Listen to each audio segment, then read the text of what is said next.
I don't think I've hid it on my channel one bit. Alyssa Cole is one of my favorite authors, period, and she writes the most amazing romance stories. So when I got the opportunity to interview her for Quarantine Pages, I was through the roof. And so you're about to see the interview. I would like to state though that on Quarantine Pages we don't just do a silent 1 hour reading. We've also in the last week been conducting interviews, and we do have other author interviews planned in the future. So do follow Quarantine Pages on Twitter. I will leave our link down in the description bar below so you can check it out. Next week, Tuesday, we're going to be having Christina C. Jones and Oshole is going to be doing the interview. And on Wednesday, we're going to be having Aiden Thomas. Yes, Aiden Thomas of Cemetery Boys. They're going to be present on Wednesday at 3 p.m. EST. Yes, 3 p.m. EST on Wednesday. Christina C. Jones's interview is on Tuesday at 2 p.m. EST. Once again, you can check out the link to register and be a part of the silent reading session and the interview that follows on the Quarantine Pages Twitter. So enough talking. You all are here for the Alyssa Cole interview, so I'm just gonna cue that in right now. Before I do though, if you're not yet subscribed to my channel, please subscribe, click on that notification bell so you can know the minute I have a new video go up. And yeah, Alyssa's interview will be going live right now. P.S. Apologies for the horrible quality on my end. My computer camera was not the best. Hello, everybody. I'm Noria of Noria Reads, and I'm here today with the amazing, the brilliant Alyssa Cole. Alyssa has given us the most amazing, beautiful, romantic stories, rich in diversity, set across in so many different timelines. Like she's given us, modern royalty stories with the Reluctant Royal series. She's given us Civil War romances. She's given us civil rights romances. She's even set stories in dystopian USA, like sometime in the future. And I'm so happy to have her here with us. Hi, Alyssa. Hi. Thank you for the wonderful intro. I'm like, oh. Thank you. Oh, please, it's my pleasure. Thank you for agreeing to be a part of this interview. I'm so happy about that. I guess I'll just go straight to the questions. I do have some questions I've curated, and we've gotten some questions that have been sent to us by email for us to ask you. And everybody that is listening, if you have any questions, you can also drop it in the chat. Adriana will be combing through that and would be asking the questions. Of course, Kathy starts right by saying thank you for the Reluctant Royal series, and I'm just thank you. Well, thank you for reading it. When I was writing it, I had no idea that anyone else would even ever read it. So a princess in theory. So yeah, that's very surreal still at a certain point. But so thank you all for reading, or whoever has read it. It's one of my favorite series, and I know it's currently on sale. So I'm just going to chip that in right now because I think it's on sale for $2.99. Yes. So if you've not read it yet, go pick it up. Change your life. A Princess in Theory just kicks off this amazing series. You're writing the Reluctant Royal series, and I guess that question, which is, why do you write romance novels? So I write romance because I love happy endings, and also because I feel like you can do anything in romance. Romance is really just every other genre you can think of, but the story is primarily focused on the relationship between your protagonist. But that really means that you can write anything, and you can write sci-fi, historical. You can have any setting. You can have honestly, everything doesn't have to be happy. You can write about difficult things. But and the reader knows that at the end, there's going to be some resolution that leaves you feeling hopefully happy and satisfied, which is what I really enjoy when I'm reading. And I don't know, it's just fun. And it's also it's a really great challenge as a writer, because people often think that romance is formulaic. And I mean, everything is formulaic. Not to be, life is formulaic. You live and then you die, but things happen in between, and that's what makes it interesting. And I feel like it's the same with romance. You just figuring out how you're going to make it interesting, how you're going to get that particular couple or throuple or what, you know, whatever number of protagonists you have to their happily ever after in a way that really connects with the readers, is like a really fun challenge. Because I don't know, sometimes you may like, I don't, when I'm reading a romance and there's a something going, things are going on, and you're like, how are they ever going to live happily ever after?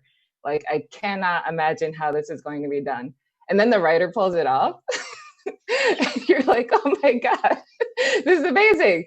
So I feel like, I don't know, there's just something for me as a reader and as a writer that's really just kind of magical about finding that little twist or that perfect moment that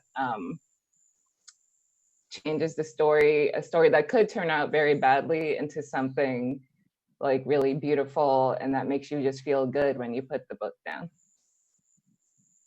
You just captured, like, I have so much feelings about romance and like the happiness and joy I get from reading them, and you just captured it perfectly. And now I'm going to ask the question: have you ever been tempted to not give any of your main characters a happy ending? Like, have you ever like just considered it at No. all?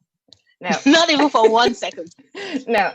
No, I have not. I mean, I consider all of the bad things that could happen, but mostly so I can avoid anything that will even possibly leave people thinking that could happen.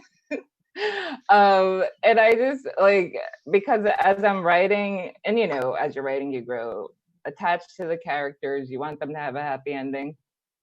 So no, I never think about, I don't know if I could leave, even if I write anything else. Like, I would feel like I would be betraying my characters if I left them worse off than when I introduced them.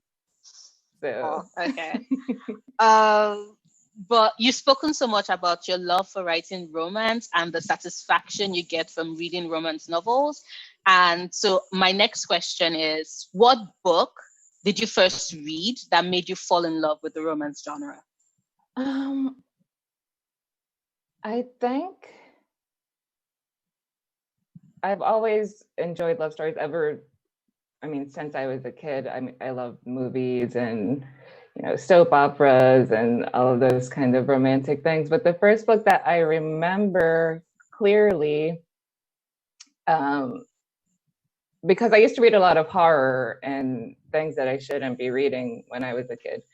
But and I, you know, like Anne Rice and stuff like Stephen King.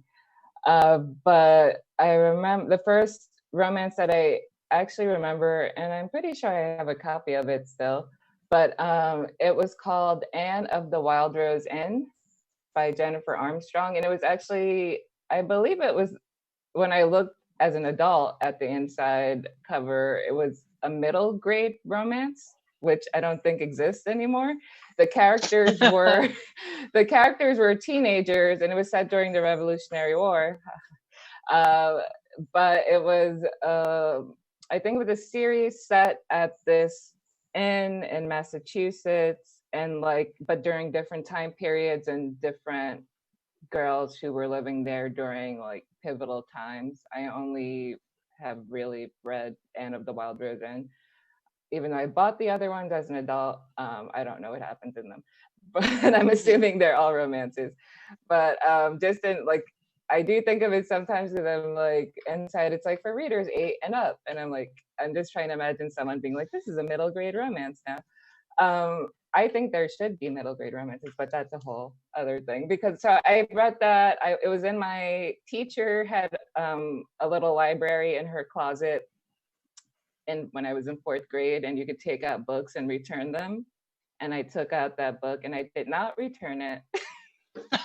but The teacher did not say anything to me. She liked me. She was just like, okay, it's cool. Clearly you like that book. So it's not a problem. So thank you, Miss Peskin, who was a wonderful teacher. But Oh. yeah, so that book, I think, kind of was one of those things where I was like, oh, like this really has all of those things. Like it has all of that love stuff that I enjoy in the movies or in the subplots in these other books that I'm reading. But I still didn't really know it was romance. And I like romance, but I didn't really, I mean, genres and stuff like that. I was never really that concerned about them. I'd be like, oh, that looks cool. And I would read it. And I got back into it in college, actually. Because my mom read romance, and I would just, basically, I just take books from people's libraries. Don't let me into your house. I will just. But my mom had a copy of Jennifer Crusoe's Welcome to Temptation that I read and loved. And also the first romance novel that I bought for myself when I was 11 from Walden Books was Sandra Kitt's The Color of Love, which was by a Black romance author and had a Black heroine, and was the first time I was like, oh, I mean, I was already like writing things all the time and drawing things. I thought I was going to be a comic book artist back then, but kind of a similar thing of wanting to see people who look like me. And so when I found this book at the Walden Books at the mall, I was like, oh, and the author looks like me, this heroine looks like me, and she's an artist. So it was like one of the first times that I was like representation, really felt representation in romance. I was 11, luckily enough. But then I wasn't really able to find much more. And then when I reconnected with romance, or I guess really got into it, I was still always writing things. That I really began to see the problem of the lack of representation. So would you say that it is that need for representation that you've tried as much as possible to populate your books with them? I mean, it's not really like a conscious thing. I've said this before, but even when I was young, I would kind of get annoyed because I read a lot, and I read all kinds of books, and I would often just be like, well, this book is great, but it would be really great if these people look like me and my friends. So, I think it's kind of just always been this kind of drive to see myself and people, like the people in my world, represented in the things that I loved, in a way. So it's not like purposeful, but it's part of the package, I guess. That's just always been there. And I love seeing that. I love picking up a book and being like, oh my God, this is somebody I know in my life, and this is the experience, and it's captured so authentically on page. So thank you so much for that. Kim asks us, just they say, I've been written in a bunch of different genres, so sci-fi, historical, contemporary. Is there a specific setting you favor writing in? No. That changes from week to week, and often it's whatever is the setting of the book after what I'm supposed to be writing at the moment. Because that always seems like, yeah, I really want to be writing that right now, and then I get to it and it's like, you know what, the next thing I'm supposed to be writing is what I want to be writing. So no, I just like whatever I'm interested in. I don't have a particular preference, because the process is generally the same no matter what I'm writing. So just whatever the mood I'm in, I guess. Okay. Okay, so this is a question I always ask because I love Tropes. I love reading about them. And so, what's your favorite trope to write? And what is a favorite trope that you haven't read yet? Let's see. Tropes are hard. My favorite trope to write, I guess, is I don't know if it's exactly a trope, but maybe like Hufflepuff with Slytherin pairing and their behaviors. And the trope that goes with that doesn't particularly matter to me. But tropes that I haven't read, I mean, I think I've read a little of everything.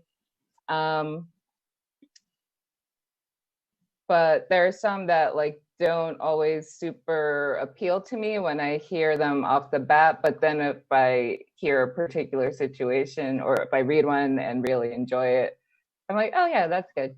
Like I was during another event, we were talking about tropes, and I was saying like, I don't particularly love secret baby tropes, but I love Beverly Jenkins' Destiny Surrender, and because it's an amazing book. But it actually led to an interesting conversation because Rebecca Weatherspoon, who's an amazing author, and I was talking about loving her book Zenny, in which the heroine is the secret baby. And she was like, she was like, secret babies, like most families, there's a secret baby somewhere along the line. It's a common thing, and I was like, you know what, you're right. Like, it really isn't that uncommon. So I was like, maybe I will reassess my secret baby bias, I guess. But so yeah, that's one that I don't read too often, but I do read and enjoy when I surprise myself by enjoying when I read it. Yeah. Would you ever consider writing a secret baby book? Possibly. Now that I'm reconsidering it, maybe there will be a secret baby down in a book down the line. But yeah, maybe. I wouldn't say, like, never say never. Yeah. Okay. I had the AI Who Loved Me pre-ordered. Like the minute the news broke, I'm like, oh my God, Regina, Mindy, like they're voicing this. I need to have this audio. It was the perfect present. Perfect present. So I binged it. And when I was putting together my questions, I was just thinking, I'm like, how involved were you in the production of the AI Who Loved Me? Like, how did that experience go? Especially because this is a book that was released first on audio, before it went to print. So how did that experience go for you?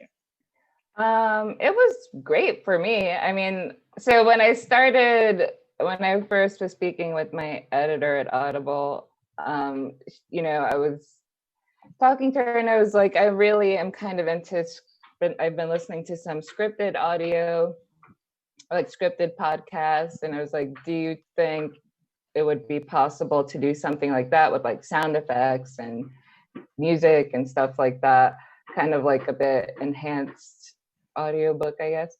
And she was like, yeah, we'll see what we can do.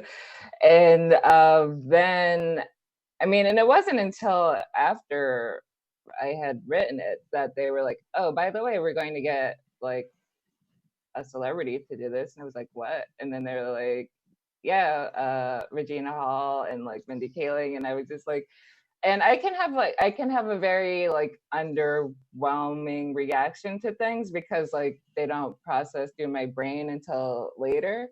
But that was one of the times I literally just like screamed in my house. My husband was like, what is going on? But yeah, so when I was writing it, I was already writing in I tried to write it in a bit like a radio play, like putting in sound effects and trying to think about how certain sounds could enhance the experience for the reader or the listener, and what could be funny or things like that. And and then the production team did an amazing job with it, and the cast did an amazing job. Like, I still honestly can't believe that happened, but it was really cool. It was amazing. I'm eagerly waiting for book 2 because the way you ended it, no spoilers, but someone showed up at the ending and I'm like, ah!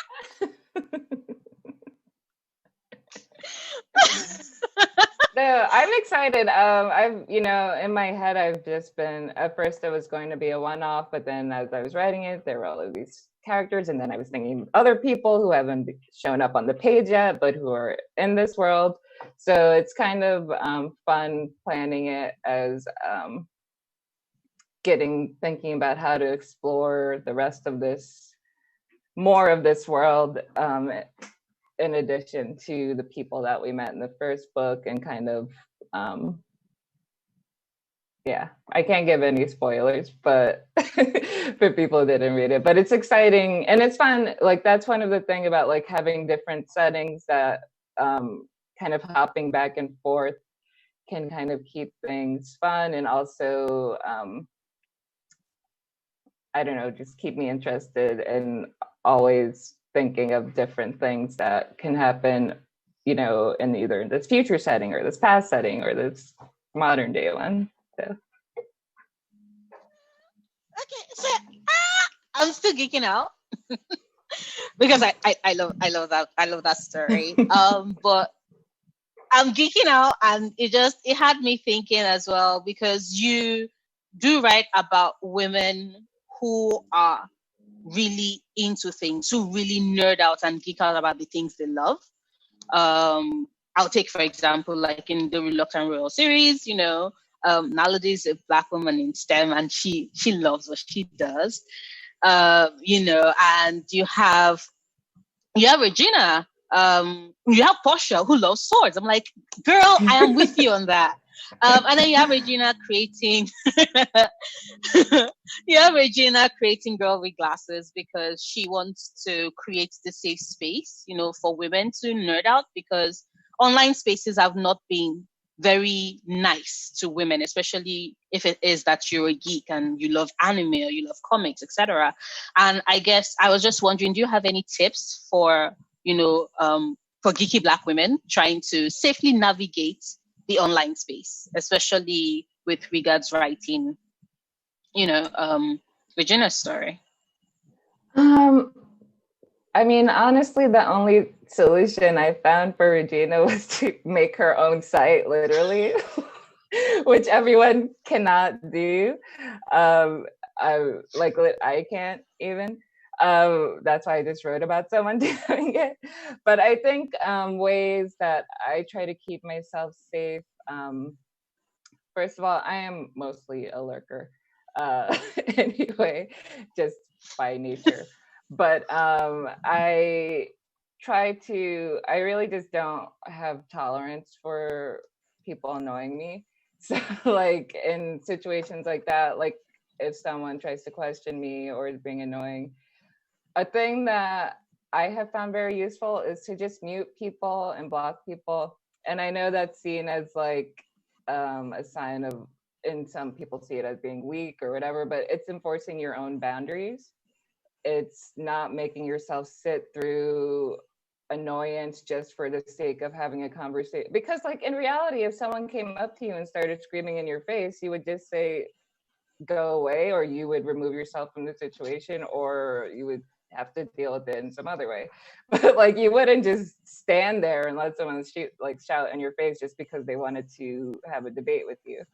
So I think I highly encourage people to just block and mute whenever, and especially people from marginalized backgrounds, to not feel that they need to prove themselves or that they need to try to make other people, see the error of their ways. It's fine if you want to discuss something, but as soon as someone starts like aggravating you, you do not owe them your time or your energy, because it does take a lot of time and energy. Like even a short interaction that is annoying to you can suck up a lot of your energy. So you don't owe that to anybody. Block them, mute them, ignore them if you don't feel like doing that. But I guess just remember that your time is valuable, your energy is valuable, and you don't owe it to anyone who doesn't deserve it, but to anyone. Thank you. I really should learn that, because I've always thought that, you know, stepping away is kind of like I'm letting the other person win, you know. But you mentioned it, like, I mean, in real life, I would walk away. It depends on what you have the energy for. I mean, I will be honest that my metric is, would I fight this person in real life? And if the answer is yes, then I just don't engage with them, because I'm like, what is talking to them on the internet going to do? It only makes sense in my head. But I'm like, if this person said to be in real life, anyway, I'm not going to go down that. I won't go down that path, but I'll just say it just doesn't seem worth the energy a lot of the time. And also because a lot of it is people who want attention. I mean, I also call it the cat caller rule, which is a lot of the time, like, there was a period where I would like just argue with people who cat called me in an annoying way. And then one time when I lived in New York, and then one time I was like minding my business. I think I was thinking about like a book or something. And then this guy walked by and he said something and I didn't even hear him because I was deep in thought. And then he was like, he got like really upset and he was like, you didn't even see me? You didn't even see me? And I was like, oh, I was like, this is what it's about. They just want to be seen. And while I respect that in other ways, I don't respect it when you're bothering me or trying to mind my business. So after that, I just started ignoring catcallers because I was like, even if I yell at them, even if I, you know, say something to them or say, can you leave me alone? It's giving them attention. And it's much more satisfying to not give someone what they want. So that can also apply to people who bother you in online spaces. Thank you. That totally makes so much sense. Cappy asks us, like, do you plan out a whole companion series before you write it? Because she was thinking of the Reluctant Royal series, and you know, all the different couples and all the novels, the novellas. So did you like plan out all the companion series before you started writing the series? Not before I started writing it. I started writing A Princess in Theory in 2014, I think. So when I started it, I just had this idea for the book, but then as it went on, then like Portia, her best friend, appeared, and I was like, oh, Portia's gonna have to get a book. Then Portia's sister was there. Johan was there. And so kind of, as I was writing A Princess in Theory, I then started planning all of the spinoff books. And I also had another one I wanted to write. I wanted to write one for the airport, the woman that Melody meets at the airport. I still want to give her short story at the very least. But I was like, yeah, everyone's getting a story, but I don't have time for all of that. But I do have time to write short stories eventually. So I did, to some extent, plan it out. And then when I pitched it, I had the series planned out, had to make some rearrangements. And then when as I was writing it, then eventually I wasn't sure I was going to get to write the novellas, but then I got to write them, which I was super happy about, getting to include those stories too. Thank you. Adriana has a question. We got a question from our email. Adriana, do you want to share the question now? Yes. So one of the questions that we got from the emails was, it's not seen so often. So this person wants to know, why was it important for you to write interracial relationships in your stories, specifically interracial relationships between POC? I think, again, just for me, it's like, reflecting the people I grew up with. I grew up in the Bronx and Jersey City. Almost everyone I knew was everyone I knew was a POC. It was rare for me to see white people until a certain point in my life.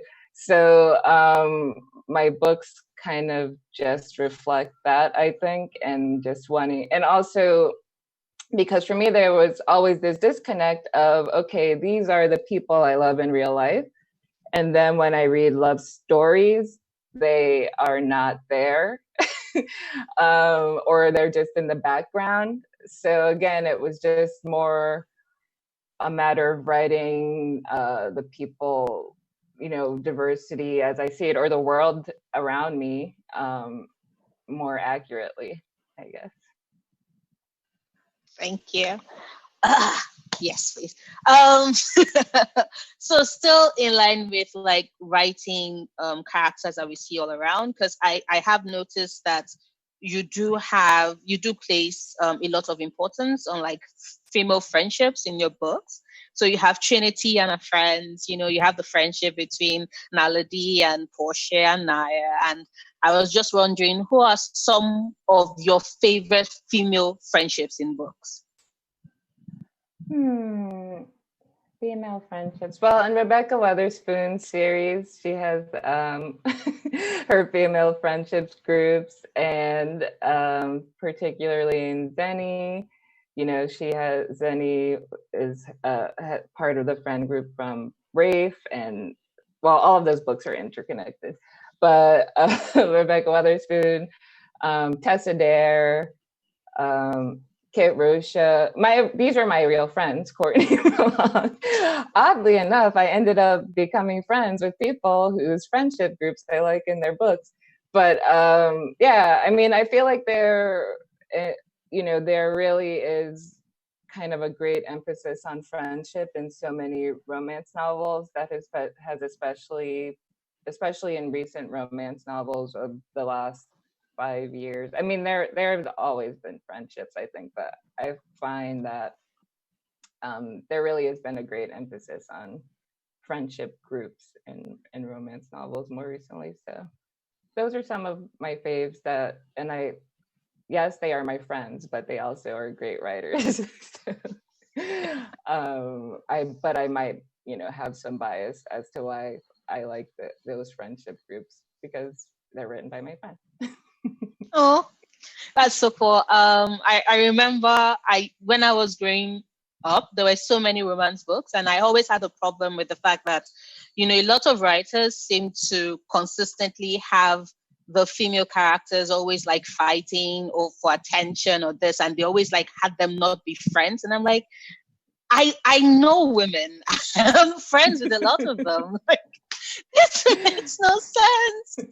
We should be bonding. Like, give me bonding. So yeah, thank you so much for that. Yeah, and I always feel like friendships are, I mean, for me, have been just as important or more important than romantic relationships, and that's true for many people. So I feel like they are their own relationship arcs within romances as well. Thank you. So my next question has to do with your writing process, right? So a lot of times, not like there are a lot of romance novels I've read, that I've had a lot of, fluffy, and sometimes that is what you want. You just want something sweet and romantic and, just to get you through the day or to get you through some bad times. And I was just wondering, because a lot of your books, they have so much underneath them. Like, you have characters who are dealing with trauma, who are dealing with pain, who are finding healing, self-discovery. Once Go Set Twice Shy, you tackled immigration and how we can tear a family apart, and I just wondered, like, how do you balance those heavier themes with keeping, the fluffiness of telling a romance story? Like, how do you walk that thin line to keep a perfect balance when you're telling your story? I don't know. It's hard. And this kind of relates to your first question of why do I write romance, and because left to my natural devices, I will generally tend to write about things that can be heavier, darker.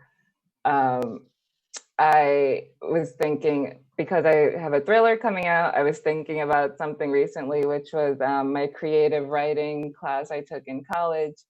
And my professor asked me to speak to him after class one day. And, you know, he was very nice and he was very encouraging of my writing, but he was like, I'm just kind of surprised because you seem so nice and the stories you write are disturbing. And some of those were, they, you know, they had happy endings too, some of them. But so for me, romance can be that balance, and the happily ever after can be that balance to, okay, here are these terrible things that exist in reality and exist in the reality of these characters, but doesn't consume them, or that they are able to overcome in part because of the power of love and friendship, which is, you know, what we hope happens in reality too. So. Oh, thank you. And now that you mentioned when no one is watching, and like it perfectly segues to the next question.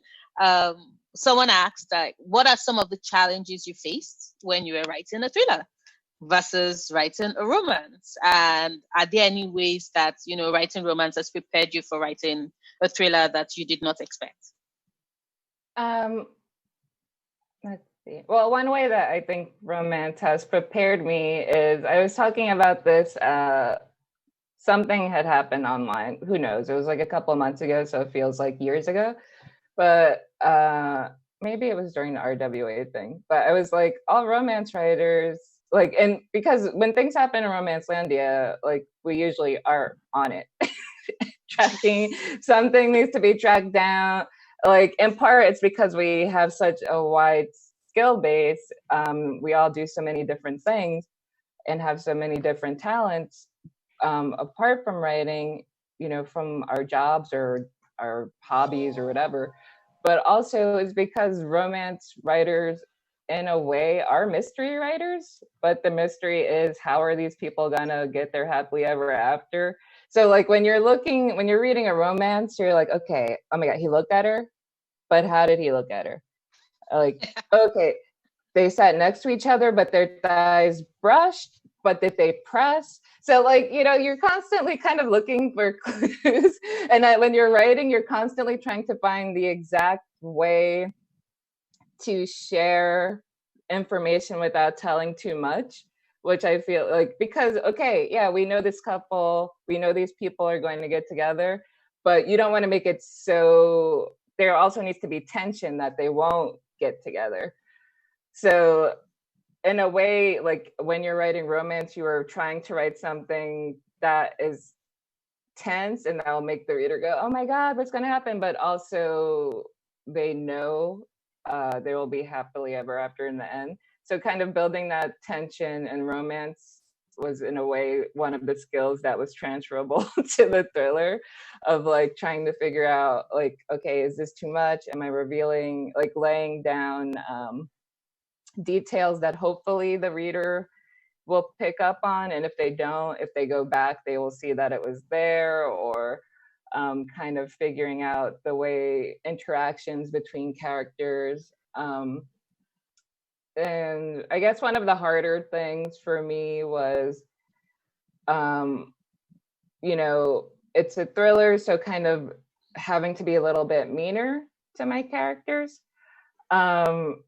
You know, not that the characters I write in romance don't go through things, but often it's not so much on page. We're usually at the let's heal from what's going on, what happened. And in the thriller, it was, you know, I tried not to go, and also and this is something that I experienced with writing the Loyal League too, is writing about certain particular kinds of injustice, and making sure that I'm not just putting things on because the balance between show and tell in certain kinds of books is I'm not trying to traumatize the reader. I don't want them to hurt too much. Like I want there to be tension, and given what I'm writing about, sometimes things will be uncomfortable, but I also don't want something there just for the sake of it. Um, because, you know, I feel like part of my responsibility as I'm writing this is to make sure that I'm not inadvertently hurting anyone. You know, I can't say that no one will get hurt ever reading my books, but I do try to think about, is this particular thing too much? And even in the thriller, is it necessary? Is it gratuitous, or is it I don't know. So trying to keep the balance between darkness, or, you know, traumatic situations, how much of it to show, how much of it to just hint at. I generally prefer hinting, or kind of showing it a little off to the side so it's not too heavy for the reader, but also, I don't know, like an enjoyable tension.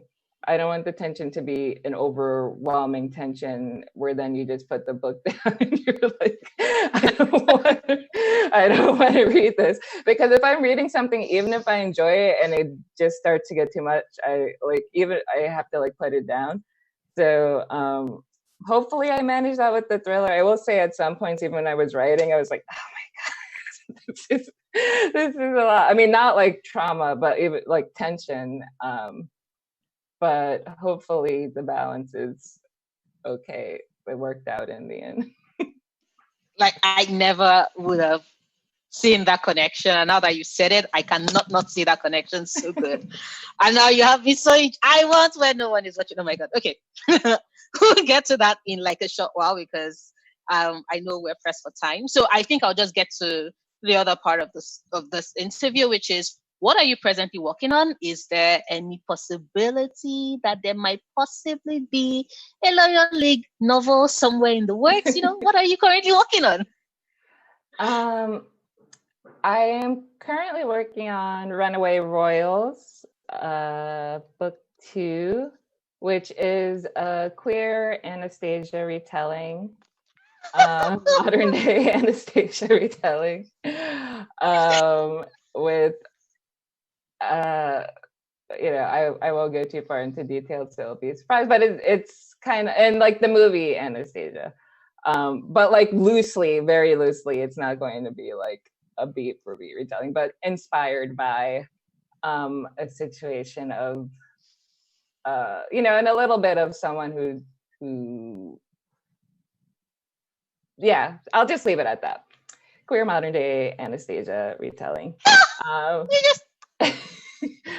And also, and it's hinted at, you meet one of the characters in How to Catch a Queen, which is book 1, when that one comes out in December.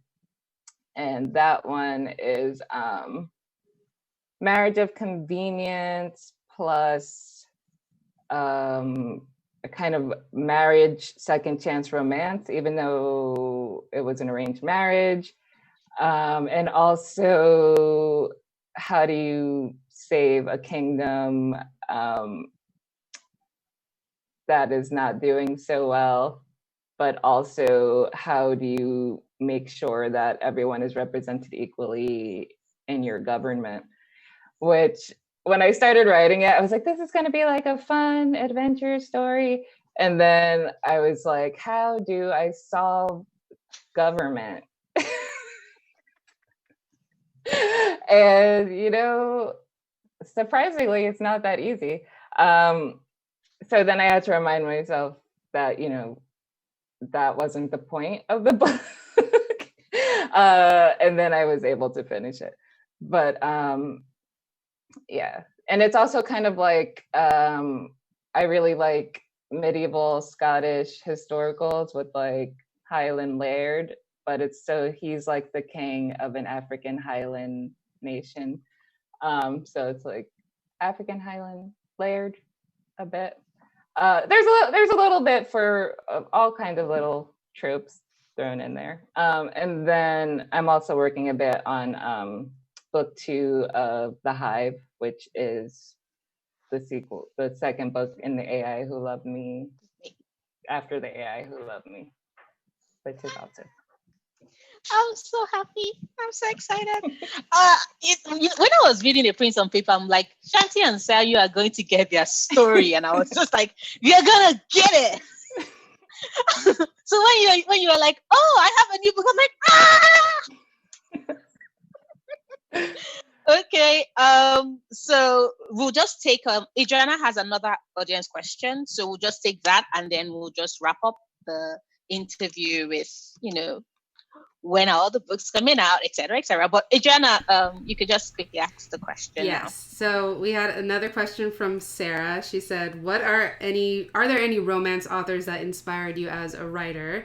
And related to that, after people read your books, do you have any recommendations for other books they should pick up?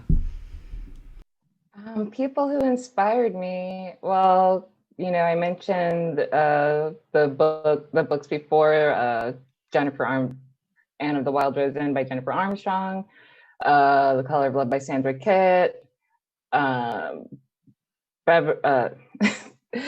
Jennifer Creasy, and then Beverly Jenkins, of course. I didn't come to her books until later in life, unfortunately. But Beverly Jenkins, Courtney Milan, Tessa Dare, let me think of Ceresia Glass.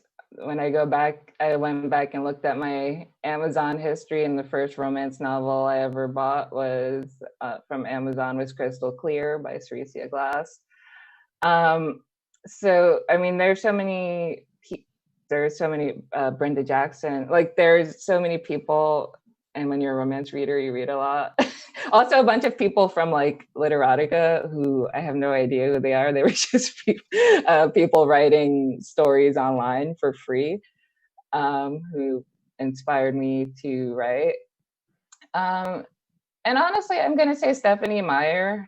I did not write Twilight fan fiction, but after I read Twilight, I was like, yeah, maybe I should more seriously. That was part of the, the push or make this happen. So I feel like there are so many different people who contributed to that. And as far as who to read, in addition to the people I already listed, and Rebecca Weatherspoon, people whose books I have enjoyed recently, I don't have as much time to read as I used to, and also my brain has been in serious comfort reread, so just read that book over and over again. But I have been books that I've enjoyed have been Katrina Jackson, her books Every New Year, and The Layover is a novella. If people want to start off with the novella, it's a really fantastic novella. I have not yet gotten to read her latest, Office Hours, which is a book, a romance between two people working in academia. But she's great. White Whiskey Bargain by Jody Slaughter was one that I've really enjoyed and constantly talking about. And it's set in Appalachia, and the heroine is Black, the hero is Mexican, and they are two moonshine making, their families are rivals in the moonshine making situation, and they have a marriage of convenience to kind of join forces against someone trying to encroach on their turf. And it's just really great. And one thing it's a modern day, it's contemporary romance, but I really enjoyed it because it, a lot of times people just assume people of color live on the East Coast or on the West Coast. So kind of just reminding people that we are everywhere. But also it's just a fantastic story. Um, what else? I really enjoyed, if you like paranormal, Lenora. I believe it's called, no, Janine. Lenora is the sequel. Janine, his Alpha. The author is Chancia Higgins, and the book is called Janine, and it's a wolf shifter romance, set in a town that it's contemporary, and it's set in a town that was founded by formerly enslaved Black werewolves, and it's in Texas, I believe. But it's just like a fun shifter romance with this historical background, but it's set in contemporary times, and I just thought it was really great and had great dynamics. Who else? Ruby Lang, Kate Claiborne, Jackie Lau. There are so many people writing great romance right now.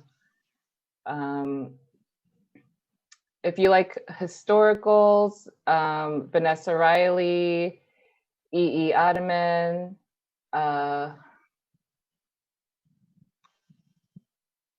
Okay, my brain is starting to overload now, trying to think of all the people. I'm like, there are so many people.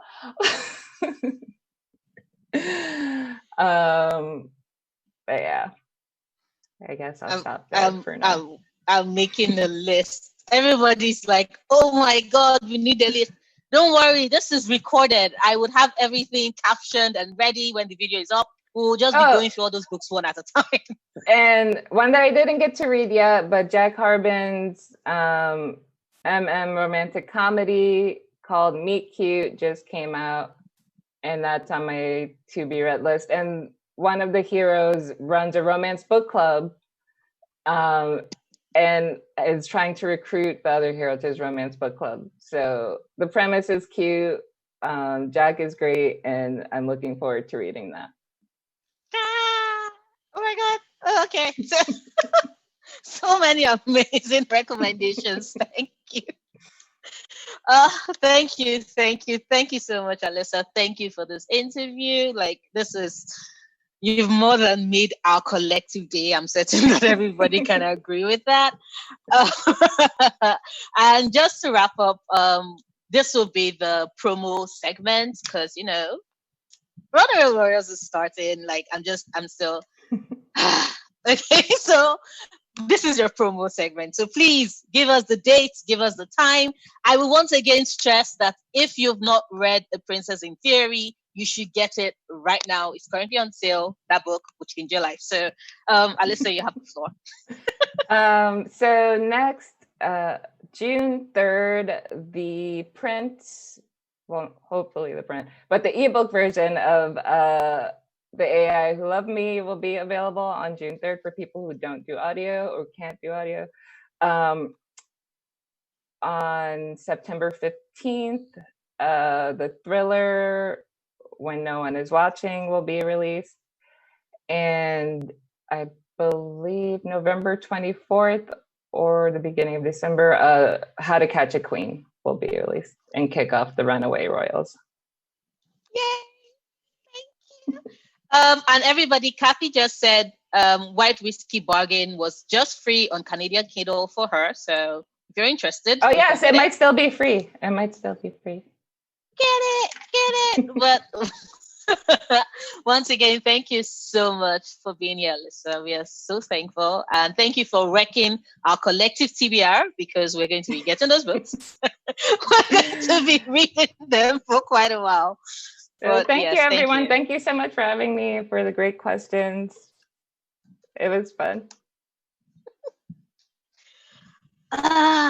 Okay, so Adriana, do you want to say anything else? I think we can unmute everybody so we can have a collective. Thank you, Alyssa. Yes, yeah. Alyssa, if you want to leave, you can. Thank you so much for being with us. Thank you. Okay, I unmuted everybody. Bye, everyone. Bye. Thank you. Bye, everyone.